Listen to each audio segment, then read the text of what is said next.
Assalamualaikum warahmatullahi wabarakatuh. Anak-anakku yang guru sayangi dan guru banggakan, bertemu lagi dalam pembelajaran pendidikan agama Islam. Materi kisah Nabi Yusuf alaihissalam. Keteladanan Nabi Yusuf alaihissalam yang patut kita teladani, kita akan bahas kali ini, ya. Anak-anakku, tujuan pembelajaran ini kita akan mengambil ibrah tentang kisah Nabi Yusuf alaihissalam, yang mana tujuan pertama kali yaitu kita bisa mengetahui kisah Nabi Yusuf alaihissalam. Yang kedua, anak-anak bisa menceritakan kembali kisah Nabi Yusuf dengan bahasa dan kalimatnya sendiri. Yang ketiga, anak-anak diharuskan mencontoh sifat dan keteladanan Nabi Yusuf alaihi salam. Sebelum kita mulai pembelajaran kali ini, mari kita berdoa supaya pembelajaran kali ini berjalan dengan lancar dan anak-anak menjadi paham. Berdoa mulai. A'udzu billahi minasyaitonir rajim. Bismillahirrahmanirrahim. Raditu billahi rabba wa bil islami dina wa bi Muhammadin nabiyyan wa rasula. Rabbi zidni ilma warzuqni fahma. Amin. Nah, anak-anakku yang Bu Guru sayangi, sudah kalian tunggu-tunggu kan bagaimana kisah Nabi Yusuf alaihissalam? Akan Bu Guru perlihatkan video tentang Nabi Yusuf alaihissalam. Silahkan anak-anak pahami, dengarkan, dicermati, dan jika anak-anak pengen paham, bisa anak-anak tulis. Sediakan buku dan alat tulis. Mana kisah yang penting, anak-anak catat ya. Selamat menyaksikan. Kisah Nabi Yusuf alaihi salam dibuang ke dalam sumur. Kisah ini diceritakan dalam Al-Quran surat Yusuf ayat 4 hingga 15. Ketika Yusuf kecil menceritakan mimpinya kepada Nabi Yakub, bertambah pula kecintaannya kepada Yusuf. Hal ini menimbulkan rasa iri dalam diri kakak-kakak Yusuf. Menurut mereka, Nabi Yakub lebih sayang kepada Yusuf dibanding mereka. Atas dasar rasa iri karena perlakuan sang ayah, kakak-kakak Yusuf yang berjumlah 10 orang berencana untuk memisahkan sang ayah dengan Yusuf. Yusuf adalah putra dari Nabi Yakub alaihi salam dari istrinya yang bernama Rahil. Dari pernikahannya dengan Rahil, lahir 2 orang anak laki-laki, yaitu Yusuf dan Bunyamin. Nabi Yakub juga memiliki anak-anak dari istri yang lain. Mereka adalah 10 orang laki-laki yang memiliki tubuh besar dan kuat. Pada suatu malam, Yusuf kecil bermimpi dalam tidurnya. Wah, ya Allah, mimpi apa aku semalam? Tampak seperti nyata. Apa aku ceritakan saja ya perihal mimpiku semalam kepada ayah? Mungkin ayah bisa menjelaskan sesuatu kepadaku terkait mimpi itu. Yusuf bergegas mencari ayahnya. Ayah, ayah. Iya, anakku. Wahai ayah, ada yang ingin aku ceritakan kepadamu. Apa itu, wahai Yusuf? Bicara dengan tenang. Jadi, semalam aku bermimpi. Mimpi itu tampak seperti sebuah isyarat. Apakah engkau bisa menafsirkan mimpi itu, wahai ayah? Memangnya apa yang engkau mimpikan semalam, wahai anakku? Sesungguhnya, aku bermimpi melihat 11 buah bintang, matahari, dan bulan. Kulihat semuanya sujud kepadaku. Nabi Yakub terdiam mendengarkan cerita Yusuf dan kemudian tersenyum. Hai anakku, janganlah kamu ceritakan mimpimu itu kepada saudara-saudaramu. Maka mereka akan membuat makar atau untuk membinasakanmu. Sesungguhnya, Syaitan itu adalah musuh yang nyata bagi manusia. Mimpi Yusuf tersebut merupakan sebuah isyarat kenabian, seperti yang disebutkan dalam Al-Quran, Surat Yusuf ayat 6.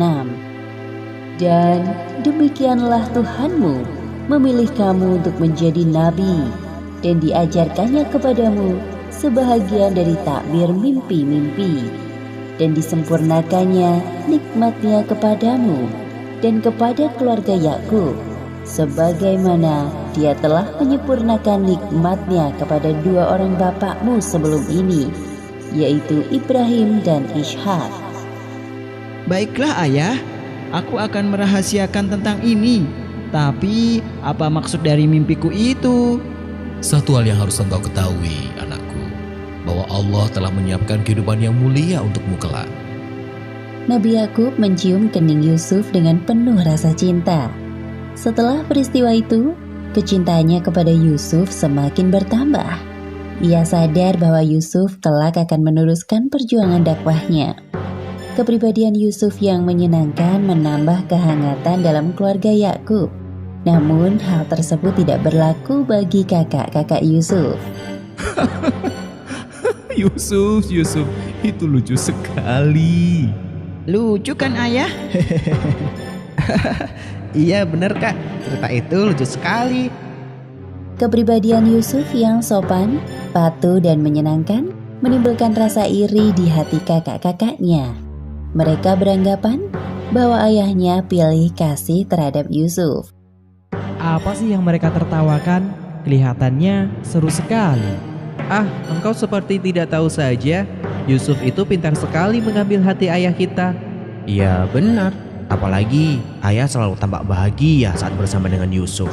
Berbeda saat bersama dengan kita. Kalau dipikir-pikir, tidak ada yang bisa dibanggakan dari Yusuf selain dari tampangnya yang kebetulan tampan itu. Memang sih Yusuf itu tampan, tapi bukan berarti ayah jadi lebih menyayanginya. Ya, benar.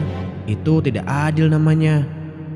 Pada suatu malam, kakak-kakak Yusuf yang berjumlah 10 orang mengadakan rapat rahasia. Mereka mencari cara untuk memisahkan Nabi Yakub dengan Yusuf. Sesungguhnya Yusuf dan saudara kandungnya Bunyamin lebih dicintai oleh ayah kita daripada kita sendiri. Padahal kita ini adalah satu golongan yang kuat. Sesungguhnya ayah kita adalah dalam kekeliruan yang nyata. Benar sekali wahai saudaraku. Ayah seolah-olah tidak ingat bahwa kita lebih kuat dan cekatan dalam bekerja. Lantas apa yang sekarang harus kita lakukan, wahai saudaraku? Bagaimana jika kita bunuh saja Yusuf? Atau kita buang ke tempat yang jauh agar perhatian ayah tidak melulu kepadanya. Kemudian setelah itu kita bertaubat kepada Allah. Sebentar. Aku tidak setuju jika kita membunuh Yusuf. Dia itu adik kita, apalagi ayah kita seorang nabi. Rasanya tidak pantas.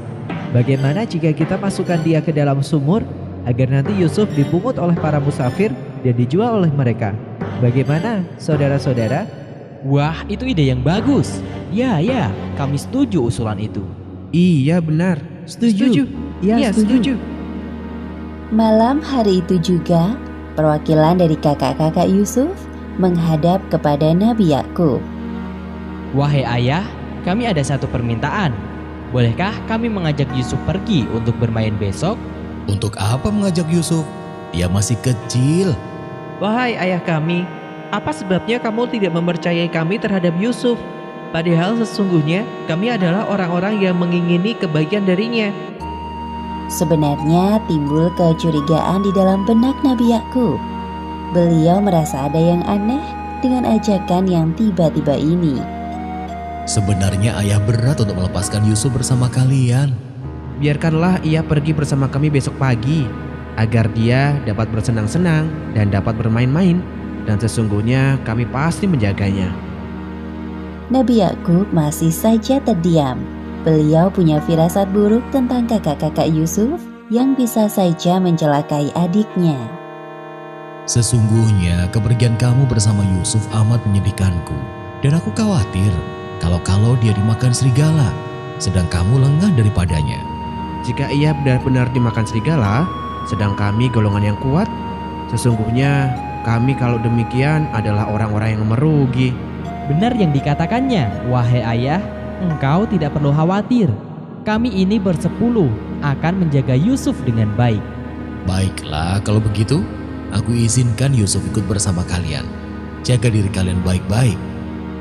Keesokan harinya, Semoga Allah SWT selalu menjaga anak-anakku dimanapun mereka berada.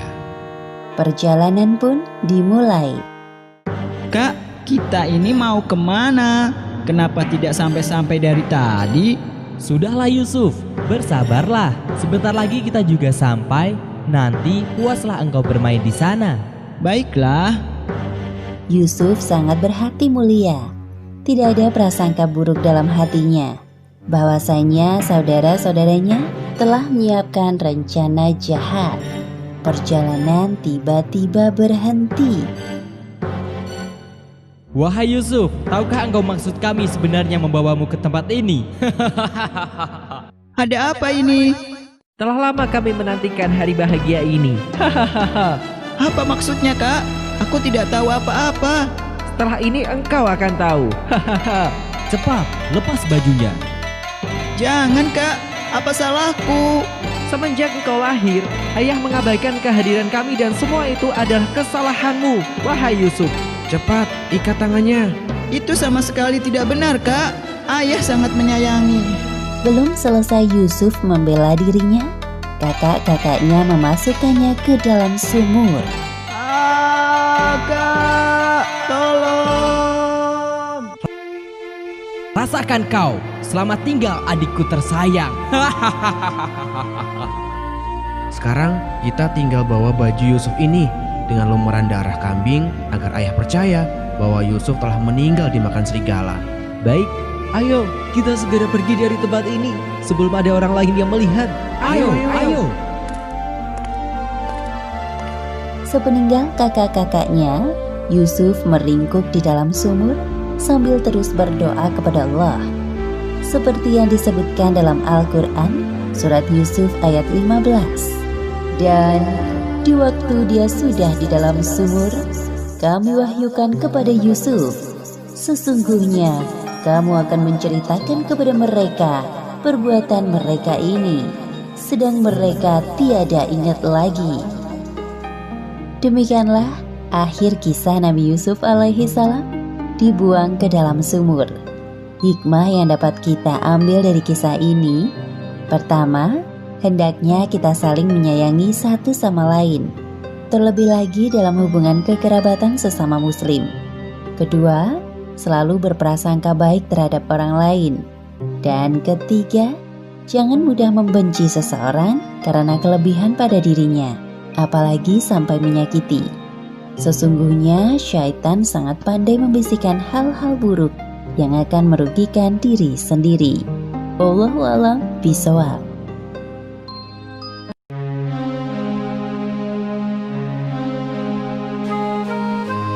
Nah anak-anakku, setelah anak-anak melihat tayangan kisah Nabi Yusuf alaihi salam tadi, anak-anak bisa mengambil contoh, bisa mengambil kesimpulan. Apa toh keteladanan yang akan kita tiru, yang akan kita contoh untuk kehidupan kita sehari-hari? Nah, anak-anak, mari kita simpulkan bersama-sama, ya. Nabi Yusuf alaihissalam mempunyai keteguhan dalam bertauhid, beriman kepada Allah. Yang kedua, sifat jujur, kejujuran Nabi Yusuf, yang mana waktu itu beliau bermimpi dan beliau ceritakan kepada ayahnya. Yang ketiga, hormat, rasa hormat Nabi Yusuf terhadap orang tua dan patuhnya terhadap orang tua. Ketika ayahnya Nabi Yusuf menasihati, janganlah kamu sampaikan mimpi kamu kepada kakak-kakakmu, Nabi Yusuf tetap mematuhinya dan memegang amanahnya.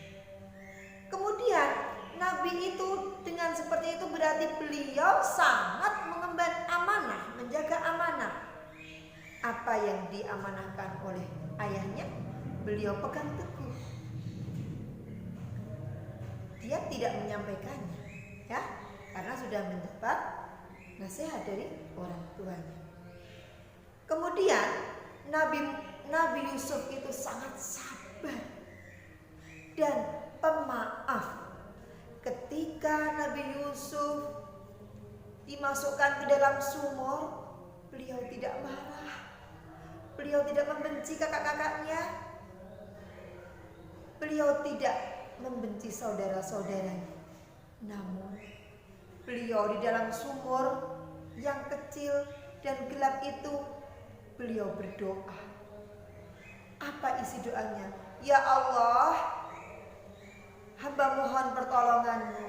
Semoga ada yang menolongku. Semoga ada yang membantuku keluar dari sumur ini. Beliau benar-benar berjiwa tegar, pemaaf dan sabar. Nabi Yusuf tetap berbaik hati kepada kakak-kakaknya, kepada saudara-saudaranya. Bahkan ketika beliau sudah dibantu, ditolong oleh orang lain, beliau menjadi raja waktu itu. Beliau membantu kakak-kakaknya dalam kesulitan. Dia tidak mempunyai rasa dendam sedikit pun.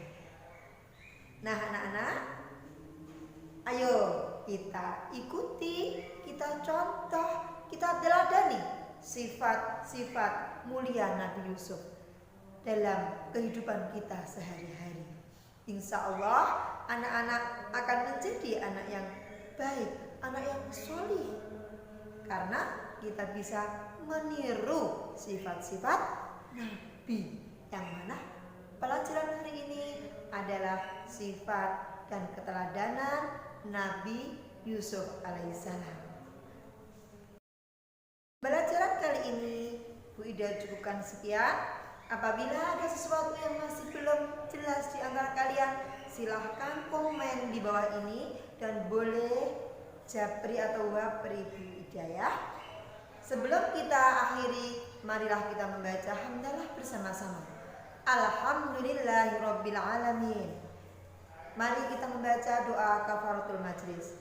Subhanakallahumma wa bihamdika asyhadu an la ilaha illa anta astaghfiruka wa atubu ilaik. Cukup sekian dari Bu Guru.